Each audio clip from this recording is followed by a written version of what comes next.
Assalamualaikum warahmatullahi wabarakatuh. Yang terhormat Bapak Toto Fatoni serta Bapak Ahmad Fajar Fadilah, selaku dosen pada mata kuliah Media Pembelajaran. Kami akan mempresentasikan tentang komputer. Saya akan memperkenalkan anggota kelompok 9. Ada saya sendiri, Dita Putri Nur Fauzia, dan rekan saya ada Faiha Zaka, M. Rifki Hanzalah, dan Putri Maharani.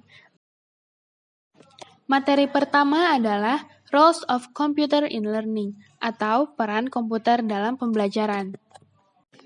Penerapan komputer dalam pembelajaran. Ada dua aplikasi utama komputer pembelajaran. Yang pertama ada Computer Assisted Instruction atau CAI. Adalah suatu sistem penyampaian materi pembelajaran yang berbasis mikroprosesor yang pembelajarannya sudah dirancang dan diprogram ke dalam sistem tersebut. Yang kedua ada Computer Managed Instruction atau CMI. Adalah strategi pembelajaran di mana komputer ini digunakan untuk memberikan tujuan pembelajaran, sumber pembelajaran, dan penilaian kinerja peserta didik. Ada 4 peran komputer dalam pembelajaran.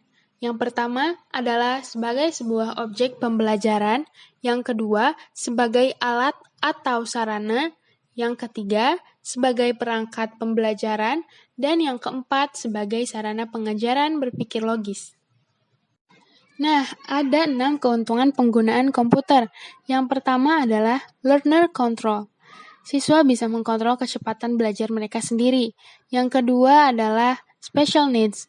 Kebutuhan khusus sangat efektif dalam pembelajaran yang siswanya terdiri dari latar belakang etnis yang sangat beragam. Kebutuhan khusus dapat diakomodasi ke dalam proses pembelajaran dan membuat pengajaran berlangsung dengan kecepatan yang sesuai. Yang ketiga ada record keeping.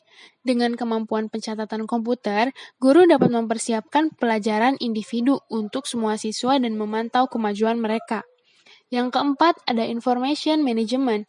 Mereka dapat mengelola semua jenis informasi seperti grafik, teks, audio, dan video di komputer. Yang kelima ada diverse experience. Komputer menyediakan beragam pengalaman belajar. Ini dapat mewujudkan berbagai metode pembelajaran seperti instruksi dasar, remedial, atau pengayaan. Yang keenam ada communication precision. Dalam penggunaan komputer, kita jadi belajar cara berkomunikasi dengan instruksi yang eksplisit dan tepat. Selanjutnya yaitu, bagaimana cara mengintegrasikan komputer ke dalam kurikulum. Bagaimana cara mengintegrasikan komputer ke dalam kurikulum? Yang pertama, materi pembelajaran harus menyesuaikan keterampilan dasar dengan pemikiran luas dengan standar kurikulum. Yang kedua, materi pembelajaran harus menarik minat peserta didik untuk belajar. Yang ketiga, materi pembelajaran harus menggunakan metode multisensori untuk belajar serta mengajarkan peserta didik untuk menemukan satu solusi untuk satu masalah, tetapi berbagai solusi. Yang keempat, materi pembelajaran harus tersedia dimanapun dan kapanpun. Terakhir, materi pembelajaran tidak hanya menerangkan saja peserta didik, tapi harus menjadikan peserta didik sebagai kreator konten pembelajaran. Berikut merupakan metode-metode menggunakan instruksi dengan bantuan komputer atau Computer Assisted Instruction. Metode yang pertama ada konsep processing. Ketika peserta didik terlibat dalam berpikir, seringkali mengeksplorasi hubungan ide-ide terkait dengan menggunakan teknik yang disebut pemetaan konsep. Perangkat lunak seperti penginspirasi dirancang untuk memfasilitasi proses ini. Peserta didik dapat memetakan ide-idenya dalam kotak-kotak layar komputer, menghubungkannya atau mencocokkannya dengan ide-ide lain, dan akhirnya menciptakan representasi grafis dari ide-idenya.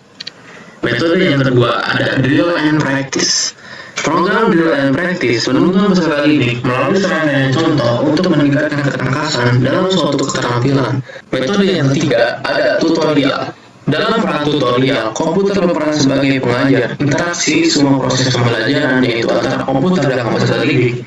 Misalnya, program Mavis Bacon menuntun peserta didik mempelajari keterampilan mengetik. Metode yang selanjutnya ada games, merupakan rekreasi yang bertujuan dapat berguna dalam membangun literasi program komputer dengan cara yang menyenangkan dan tidak sama sekali membodohi. Metode yang selanjutnya ada simulation. Dalam metode ini, peserta didik menghadapi gambaran perkiraan situasi kehidupan nyata. Simulasi berbasis komputer, misalnya program SimCity yang melibatkan pengguna dengan tanggung jawab kota yang sedang dikembangkan. Metode yang selanjutnya ada discovery. Discovery yaitu menyajikan masalah yang dipecahkan peserta didik melalui pendekatan sistematis. Metode yang ketujuh ada problem solving. Dalam problem solving, peserta didik menggunakan keterampilan untuk menyelesaikan masalah yang menantang. Peserta didik harus memeriksa data yang disajikan, mendefinisikan masalah dengan jelas, menyatakan hipotesis, melakukan eksperimen, dan menghasilkan solusi. Yang terakhir ada metode graphic tools, merupakan kegiatan yang menyenangkan bagi peserta didik. Misalnya, perangkat lunak KidPix dapat membuat gambar jadi lebih menyenangkan. Melalui perangkat lunak ini, peserta didik dapat menggunakan kuas cat, cat semprot, krayon, dan alat gambar lainnya. Materi selanjutnya ada Integrated Learning System atau sistem pembelajaran terpadu. ILS adalah pembelajaran berbasis TIK, di mana pendekatan belajar mengajarnya memperhatikan dan menyesuaikan dengan tingkat perkembangan peserta didik, serta melibatkan beberapa bidang studi. Keuntungan dalam menggunakan ILS yang pertama ada self-pacing.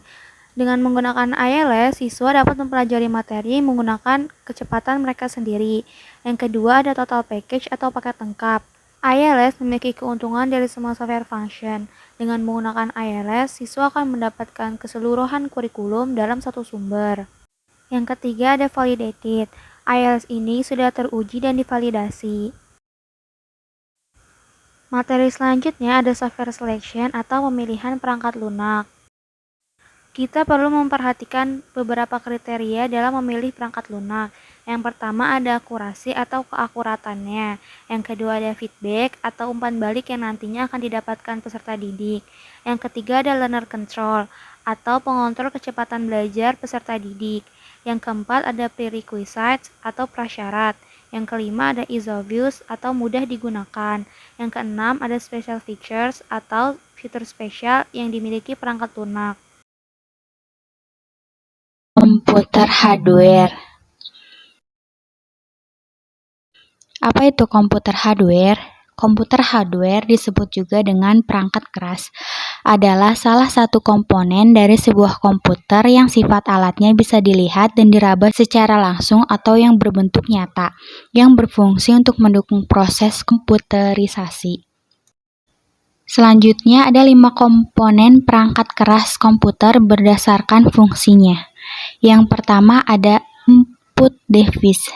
Secara umum, input device adalah perangkat masukan pada personal komputer yang berfungsi untuk memasukkan perintah dari pengguna komputer yang nantinya akan diperoleh kembali oleh perangkat processing untuk ditampilkan oleh perangkat penampil atau output device. Yang kedua ada process device. Process device adalah komponen-komponen di dalam komputer yang berfungsi untuk memproses data dan kemudian mengirimkannya ke perangkat output setelah data selesai diproses. Yang poin ketiga ada output device. Output device ini sering disebut dengan perangkat keluaran. Adalah sebuah komponen perangkat yang merupakan bagian dari personal komputer. Yang keempat ada backing storage. Adalah hardware komputer yang berfungsi untuk membantu penyimpanan data yang berupa file dokumen atau bisa file lainnya pada komputer. Terakhir ada peripheral atau yang disebut juga perangkat tambahan.